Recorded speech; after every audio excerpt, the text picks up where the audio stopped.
This is the What a Weird Week podcast for Friday, April 14th, 2023. How small is the littlest dog in the world? And what was the mystery creature they found in that cave in India? Hi, everybody, it's Weird. This is like crazy being here. Like, Really weird tales. Well, I got a great show for you today with some wonderful weird stuff. All right, this is the episode for Friday, April 14th, which is season 4, episode 29, where we will feature the smallest and maybe cutest dog in the world and also wiener weddings. If you are new here, every Friday we do a Weird News of the Week Top 10. We do an audio podcast, full show notes blog, and a YouTube video podcast. You can subscribe to the YouTube channel. I would appreciate that. You get all the links for everything we talk about if you just remember shownotes.page. Shownotes.page. 10. How short is Pearl, the Chihuahua, the shortest dog in the world? From the ground up, Pearl, the pooch, is 3.59 inches tall. That's a little bit taller than 3/4 or half of a dollar bill. A can of soup is taller than this pooch. Pearl is also about as long as a dollar bill, about 5 inches long, weighing a little bit more than a pound. Congratulations on your world record, Pearl. I don't know the real story of why Pearl is named Pearl, but let's face it. If you wanted to play fetch with Pearl, you would need to throw something about the size of a pearl. Am I right? Yo! 9. Something teeny tiny. You'd have to have a custom-made chew toy for Pearl, right? And to play fetch, you would need something very, very small. 9. Number 9 is who is the Croc King and why is the Croc King? A 32-year-old guy in Connecticut has 2,000 pairs of Crocs. His name is Doogie. They call him Croc King. He wants recognition from the Guinness Book of World Records. Folks, it was in the news this past week. At first, Doogie didn't like Crocs. And then some kind of a switch got flipped. And now, Croc King. First, he wants in the Guinness Book of World Records, and then he wants to open up a Croczeum, a Croc museum. A Croczeum looks like a good blend of museum and Crocs. It's hard to say, Doogie. Just pointing that out, my friend. I do consider Doogie a friend, never met, but friends in Crocs. You know, I'm a Croc enthusiast, you guys. There, I said it. Feels good to have it off my chest. So, to be continued. Hope the Croc Museum happens. Thousands of Crocs. There's a photo in the show notes. 8. Number 8. How old do you think is too old for robbing banks? Is it a young person's game, do you think? Did you see in the news about Bonnie Gooch facing charges in a bank robbery? She was convicted of robbing a California bank 1977. Then again, in 2020, that one, Kansas City. She's 78 years old. The latest incident happened at a bank in Missouri.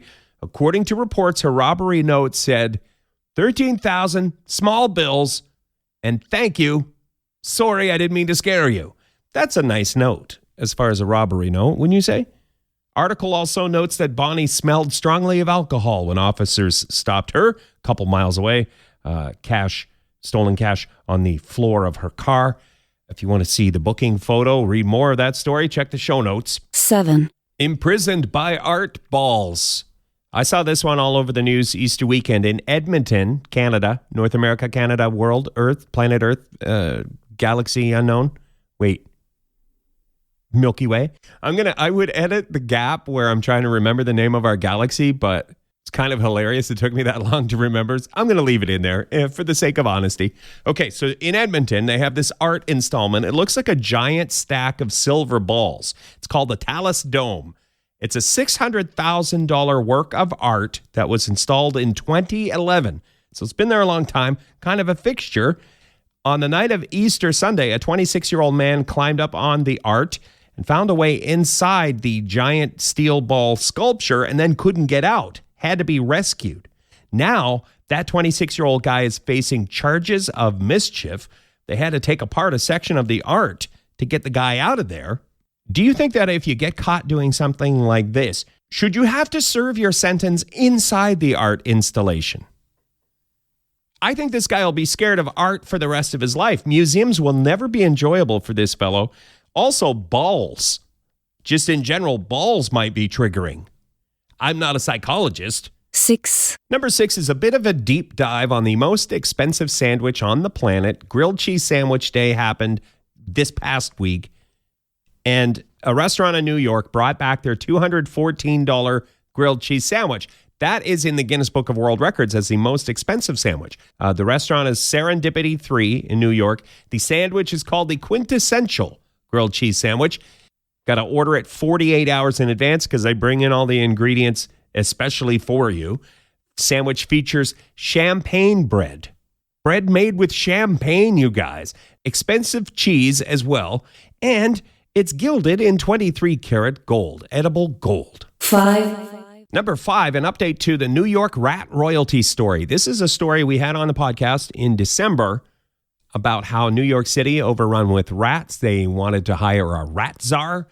This is the update. They hired a rat czar. The mayor of New York City has appointed the city's first rat czar, a lady, a former school teacher named Kathleen, now in charge of brokering peace between the people of New York City and the rats of NYC. So good luck and Godspeed. I think it sounds like I try to do in the show notes, I try to do like a graphic novelization of the battle between the rat czar and the rats. I think that would be a great graphic novel or comic. The rat czar, a hero, and the evil villainous rats.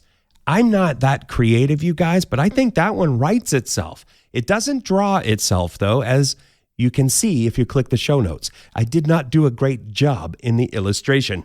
4. Mysterious creature caught on camera swimming at New Orleans Park. Headline courtesy of Ben Hooper at United Press, and that headline says it all.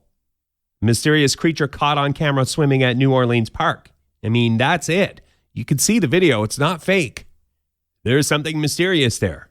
You watch the video, decide for yourself. I don't want to tell you what it is, but most comments say it's a fish swimming upside down, possibly at the end of its life cycle.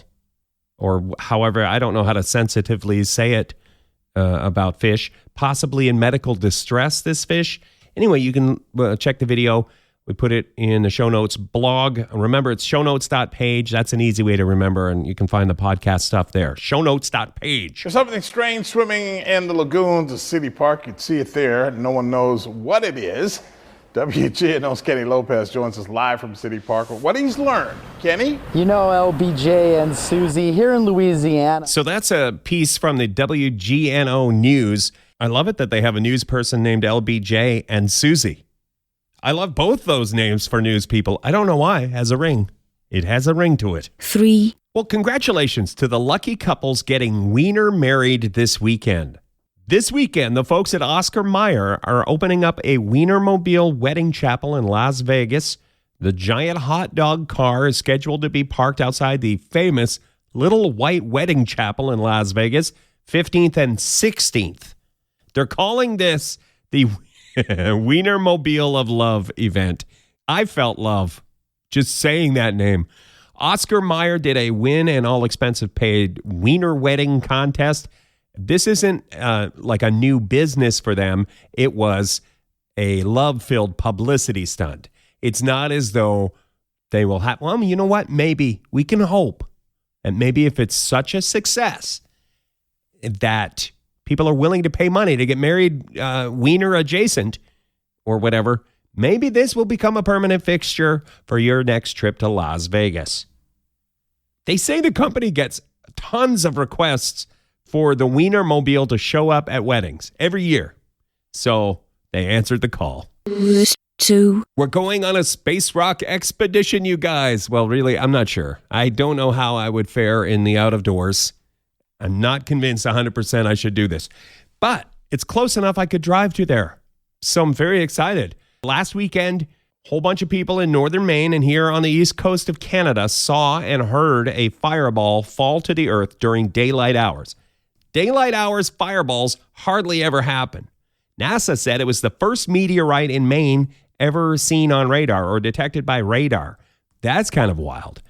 So now there's a bounty on this meteorite. The Maine Mineral and Gem Museum posted on their social media. They're offering $25,000 for the first 1 kilogram specimen found from this event, this meteorite fireball event. $25,000. And it's open to, because it was so close to the Canadian border, they're opening it up to Americans and Canadians to find this meteorite. They do note that if you're in the woods, you might find a meteorite that's not the one they're looking for. They want one from this specific event.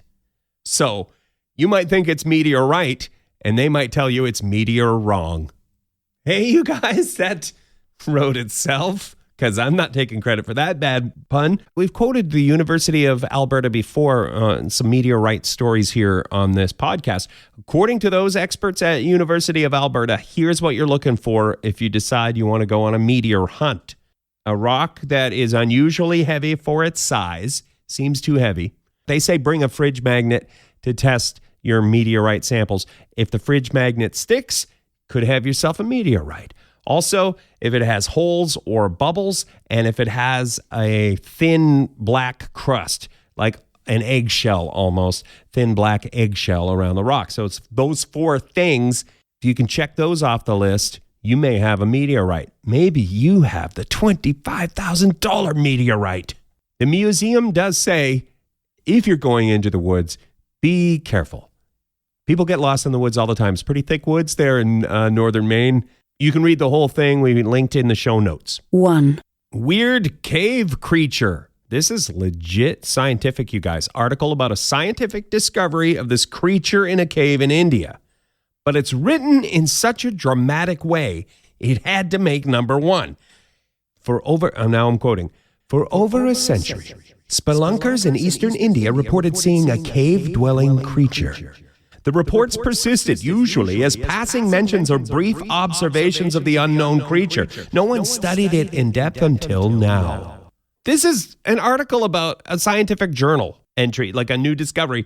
If every scientific discovery was written up like that, I would be more smarter. I'm pretty sure. Write-up is so mysterious and thrilling, but basically here, spoiler alert, the researchers went deep into this cave and they found some new frogs.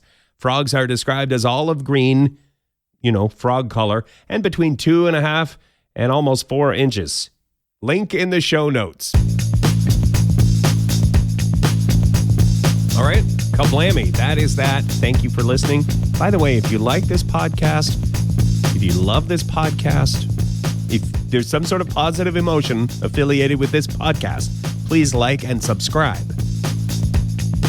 I'll understand if you hate this podcast. I'll understand if you just like and subscribe. And also, if you're not quite sure yet and you're indifferent about the podcast, I get it. Maybe you just want to like and subscribe for now. I understand.